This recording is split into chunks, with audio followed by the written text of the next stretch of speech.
Oi, seja bem-vinda ou bem-vindo ao canal. Meu nome é Milena e no vídeo de hoje vou fazer buttercream suíço de chocolate branco, te mostrar como fazer esse creme, como saborizar e também te dar a receita completa.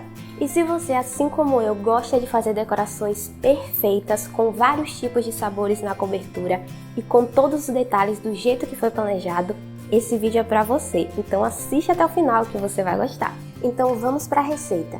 Esse buttercream é a base de merengue suíço, então vamos começar fazendo esse merengue. Vou levar em banho-maria 245 gramas de claras em temperatura ambiente e 245 gramas de açúcar. Eu estou usando o açúcar cristal. Vou mexendo até chegar no ponto onde as claras vão estar seguras para consumo e o açúcar completamente derretido.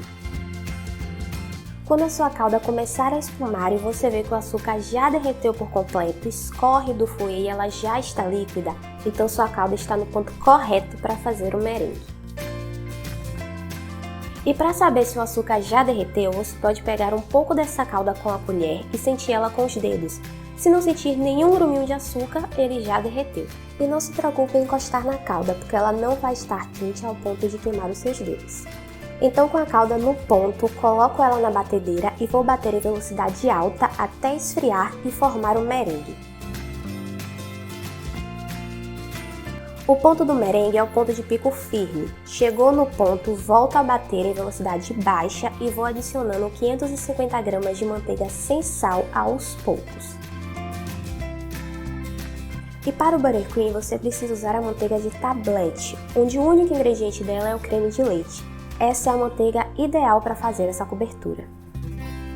E depois de colocar toda a manteiga, aumento a velocidade e vou bater até ficar homogêneo. Alguns minutos depois, meu buttercream está pronto. E agora eu vou mostrar como saborizar ele com chocolate branco derretido. E você vai ver que é simples, não perde o ponto e fica delicioso. E se você gosta de fazer vários tipos de decorações, esse creme vai te ajudar muito. E para você não perder os próximos vídeos com mais dicas de como saborizar, já se inscreve aqui no canal. E se você já se inscreveu, muito obrigada!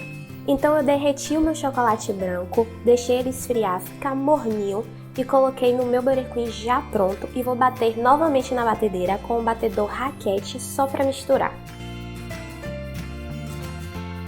Se você for usar o chocolate ao leite ou o meio amargo, é o mesmo processo. Vai derretendo aos poucos para não queimar, depois de derretido e morno, coloca no creme e bate para misturar. Só lembra que ao contrário do chocolate branco, o chocolate preto vai modificar a cor do buttercream, ele vai ficar marrom, o que é uma ótima opção se você quiser usar a cor marrom no seu bolo. Dependendo da tonalidade, você nem vai precisar usar corante. E depois de misturar bem o meu chocolate, o meu buttercream está pronto e saborizado. E como você pode ver, ele continua cremoso e firme. Use o batedor raquete sempre que você for saborizar o seu buttercream, porque ele não vai incorporar ar, vai misturar muito bem o seu creme e vai deixar ele mais liso. Esse buttercream pode ser congelado por até 90 dias e quando for utilizar é só deixar descongelar, bater novamente na batedeira ou na mão para deixar mais homogêneo e liso. Eu já tenho um vídeo aqui no canal sobre buttercream, onde eu falo muito sobre esse creme e algumas formas de saborizar. E se você quiser assistir, é só tocar nesse card. Essa cobertura é maravilhosa e te traz mais segurança, versatilidade, é simples de fazer e trabalhar com ela e fica deliciosa. Espero que você tenha gostado, experimenta essa cobertura, se ainda não conhece, saboriza ela que você vai ver que é realmente perfeita. E depois me conta aqui nos comentários o que você achou. Muito obrigada por ficar comigo até o final e até o próximo vídeo.